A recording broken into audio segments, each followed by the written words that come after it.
বাংলাদেশে হাম পরিস্থিতি বর্তমানে উদ্বেগজনক পর্যায়ে পৌঁছেছে।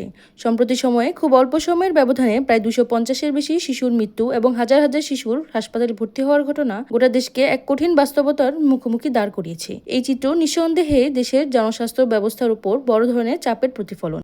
বিশেষজ্ঞদের মতে এই পরিস্থিতির ভয়াবহতা আরও 4 থেকে 6 সপ্তাহ পর্যন্ত স্থায়ী হতে পারে, কারণ হাম একটি অত্যন্ত সংক্রামক ভাইরাসজনিত রোগ যা দ্রুত একজন থেকে আরেকজনে ছড়িয়ে পড়ে, বিশেষ করে যেসব শিশু এখনো টিকা পায়নি বা যাদের রোগ প্রতিরোধ ক্ষমতা কম। গ্রামীণ এলাকা থেকে শুরু করে শহর সব জায়গাতেই আক্রান্তের সংখ্যা বাড়ছে, যা পরিস্থিতিকে আরও জটিল করে তুলছে।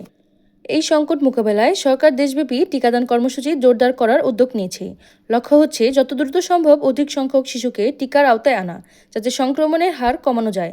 তবে এই উদ্যোগ সফল করতে শুধু সরকারের প্রচেষ্টা যথেষ্ট নয়, সাধারণ মানুষের সচেতনতা এখানে সবচেয়ে বেশি গুরুত্বপূর্ণ ভূমিকা পালন করবে।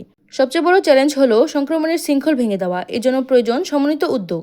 সরকার, স্বাস্থ্যকর্মী এবং সাধারণ জনগণ সবাইকে একসঙ্গে কাজ করতে হবে। সচেতনতা বৃদ্ধি, দ্রুত টিকাদান এবং আক্রান্তদের যথাযথ চিকিৎসা, এই 3টি বিষয় নিশ্চিত করা গেলে এই ভয়াবহ পরিস্থিতি থেকে ধীরে ধীরে বের হয়ে আসা সম্ভব। এখনই সময় দায়িত্বশীল হওয়ার, কারণ একটি ছোট অবহেলাও বড় বিপর্যয়ের কারণ হতে পারে, আর একটি সচেতন পদক্ষেপ বাঁচাতে পারে অসংখ্য শিশুর জীবন। সমতা নিউজ, শেখ জিরি।